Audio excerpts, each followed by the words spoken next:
is reportedly going to hold workouts with Eagles wide receivers later this month. We've officially reached the awkward stage while the Birds continue to shop Carson Wentz. So, Jason, are you surprised that Eagles players have already accepted Hurts as their quarterback? Absolutely stunning. One of the biggest stories I saw in the NFL this weekend. Carson Wentz's stock is falling so fast. I mean, you might as well call him GameStop right now, okay? He's done in Philly. It feels over for Carson Wentz. Jaylen Hurts, I love that the young guy, okay? He wasn't a first-round pick. They didn't even think that he would be challenging Carson Wentz last year. He is now taking the receivers under his wing and saying, yo, roll with me. I'm going to be the guy.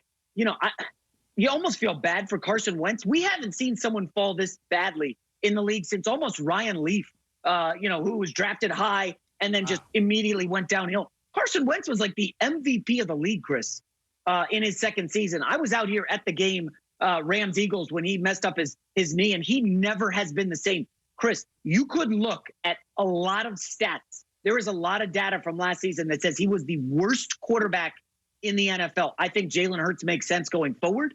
I think this is almost a buy low spot on the Philadelphia Eagles. They were a dumpster fire last year, again with the injuries. I know they got a new head coach. They need a new training staff as well. Maybe Carson Wentz lands with the Bears. I hear that's an organization that loves overdrafted former number 2 picks. You know, Trubisky stinks, and now maybe they bring in Wentz. But Jaylen Hurts is the guy in Philly. I love it. Well, first, let me say this. Carson Wentz does not need to get within 1,000 miles. Maybe that's a little bit of an overstatement. 500 miles of Chicago. Doesn't a guy named Nick Foles still play there? Why in the world? Carson Wentz needs a totally fresh start. You think, I mean, one of his downfalls was that he had to look over his shoulder and see Nick Foles led his team to a Super Bowl. You think he wants to go back to that? Chicago shouldn't even be thinking about Carson Wentz unless they get rid of Nick Foles. Then I'm fine with it. But no, you can't have both of those guys in the same locker room again. Now, as far as Jaylen Hurts, I'm stunned that you're stunned. Jaylen Hurts has intangibles galore. I am a big intangibles guy when it comes to quarterback because look at Tom Brady. What's made him the GOAT? It's not his arm strength. It's not his foot speed. It's not his athleticism. It is his intangibles. He is a leader of men. He gets in good relationships with the players. They trust in him. They think he has their best interests at heart. He can galvanize the locker room. Joe Montana, another guy some people think is the GOAT. Same thing with him. Dak Prescott, not in their league, don't get me wrong, but he has intangibles. That's why they love him down there in the locker room in Dallas. Russell Wilson was another guy. Some guys just have it, and Jaylen Hurts showed us by the way he handled his situation with Tua in Alabama. He showed us at Oklahoma, and he showed us last year by stepping in and immediately turning that team around. They beat the New Orleans Saints in his first start. I know they lost the last 3 with him, but there were obviously circumstances going on there as well.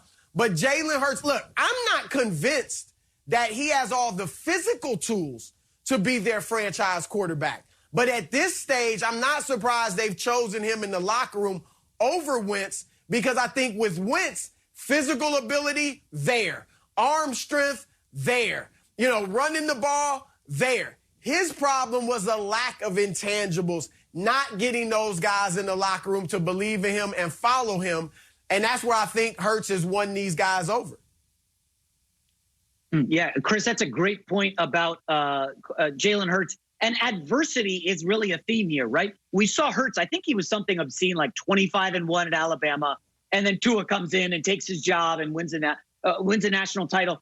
And, you know, Carson Wentz this year faced adversity really for the first time, okay, when they're struggling. And how did he handle it? It says a lot about us how we handle adversity. And Carson Wentz basically shriveled up and was like, I don't want any part of this. Get me out of here. I'm not a backup. And like, that's not how you handle it. You know, you got to man up, face the detractors, realize that, hey, you know what? I'm not playing well. I got to do better. And by all accounts, you know, the Philadelphia Inquirer had a great story about how Carson Wentz was just walking around the facility like it was still his show, even though he was performing at an awful level. And just because he had like the GM's ear and the owner loved him. And I just didn't like what I saw from Carson Wentz at all. Jaylen Hurts, I would agree with you, Chris.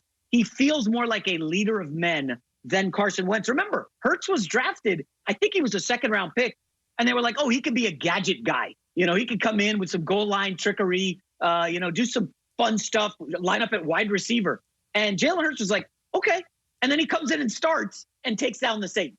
And I'm with you, Chris. I like everything I've seen out of Jaylen Hurts.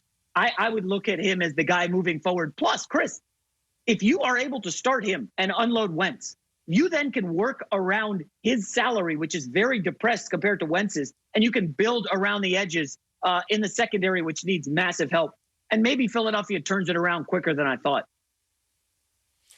Jay, I know I've got you second guessing your Carson Wentz to Chicago take, so I'm going to give you your new answer. All right. Carson Wentz needs to go to Indianapolis. That is the answer. You get him out of the NFC. You send him to the AFC. Frank Reich is there. Frank Reich was the guy in Philly. You mentioned Wentz on his way to the MVP in 2017. Who was the offensive coordinator? It was Frank Reich. All right, they need a quarterback. Their defense is solid. Got a nice running game with Jonathan Taylor, some decent receivers, and it's a completely fresh start. That is what Carson Wentz needs more than anything. He shares a Christian faith with Frank Reich. They can connect with that. I think Reich is a guy that believes in Wentz. If he has a chance to resurrect his career, I think Indianapolis is as good a place as any. And I do think, as bad as Wentz was last year, and to be honest, for the most part, but for the end of the season 2 years ago, he hasn't been good since he came back from the injury in 2017. But I do think he can resurrect himself. I'm not saying MVP level necessarily, but I do think he can become that very good franchise quarterback elsewhere. And I think that Indianapolis is the perfect spot. But they have been unwilling to give up that first-round pick, and I don't blame me, because I would say to Philadelphia, we are taking on this 4-year, $28 million contract for a guy that might not, be that good. And so I would not give Philadelphia what they want. I would take him off your hands and be happy with that, but I do think he could play well for the Colts. Chris, the good news is we're going